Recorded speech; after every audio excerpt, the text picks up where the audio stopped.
thank you. I love all the support and the feedback.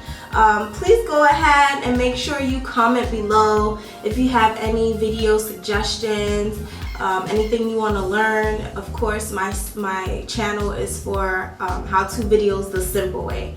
So if there's something that you're not understanding, how to achieve a certain look, or you have just a question, please feel free to go ahead and comment below. Thank you for all my subscribers for rocking with me from the jump. I love you. The support has been real.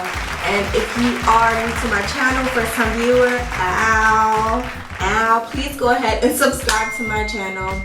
Excuse my phone. Subscribe to my channel. Go ahead and click the notification bell so you can be updated on when I do post a video. You can go ahead and also follow my social media, other social media platforms like Instagram. I am Shantae Marie. I'll leave that information somewhere around here. And the same name goes for my YouTube channel. So if you are new, thank you again for tuning in.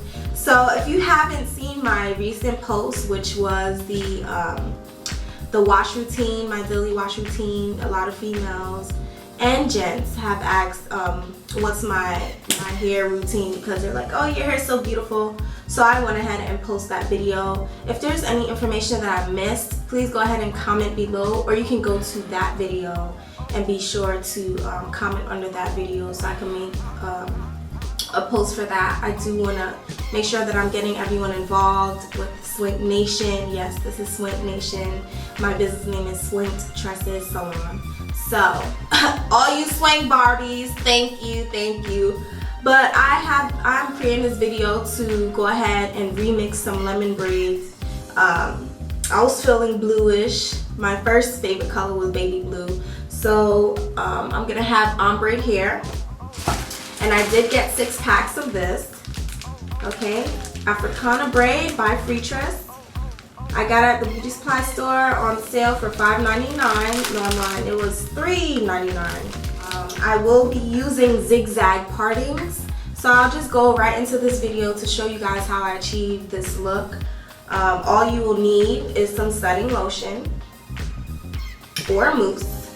Okay, this is the brand that I will be using. You will apply that pump after you braid your hair. Anything for your edges. I love Hicks. Although my hair like becomes frizzed out and you know it looks kind of crazy after like probably 3 hours, but this is the best edge control thus far that I've tried. Obviously you want some clips to section off your hair, take the hair away from the part that you will be working on, a wide tooth comb for detangling purposes, and a rat tail comb for parting purposes. Okay,